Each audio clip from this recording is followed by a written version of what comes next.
Bonjour à tous, alors dans cette petite vidéo je vais vous donner quelques petites astuces de réglage des sondes Megalive sur les appareils Humminbird Helix.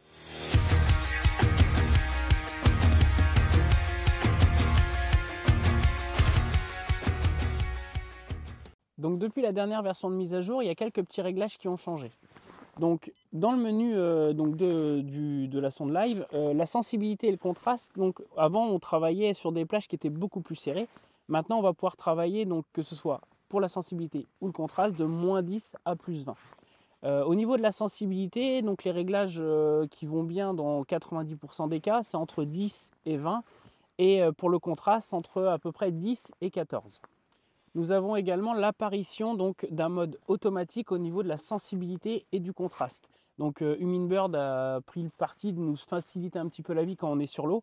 Et plutôt que de passer notre temps à jouer sur la sensibilité et le contraste, ils nous ont mis un sensibilité-contraste automatique qui marche plutôt très bien. Donc on peut mettre en actif ou en inactif. Donc là, libre à vous après selon les conditions du jour. Donc si vous êtes sur un fond dur, un fond mou, si l'eau est chargée ou pas, de choisir de travailler donc sur un sensibilité contraste automatique ou pas. On a également ici une ligne qui s'appelle contraste dynamique. Alors là, je vous conseille vraiment de le régler sur balance, donc qui va faire plus ou moins une moyenne entre le contraste et la sensibilité. Ça permet vraiment de faciliter au niveau des réglages et d'avoir une image qui est de plus en plus précise et surtout beaucoup plus rapide de trouver le réglage idéal. On a également, grâce à cette nouvelle mise à jour, une évolution significative de la portée de travail de la sonde. Donc que ce soit sur la vue down ou la vue forward, on a vraiment gagné en portée, presque doublé.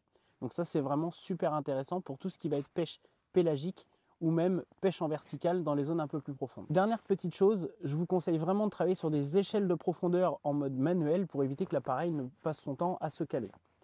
Bien évidemment, ces quelques petits réglages sont adaptés aux conditions du jour, donc encore une fois, si l'eau est chargée ou pas, la température, la dureté du fond, tous ces petits réglages risquent de varier de quelques points. Donc si cette petite vidéo vous a plu, je vous invite à vous abonner à la chaîne, un petit clic sur le bouton j'aime, et puis moi je vous dis à très bientôt dans une prochaine vidéo.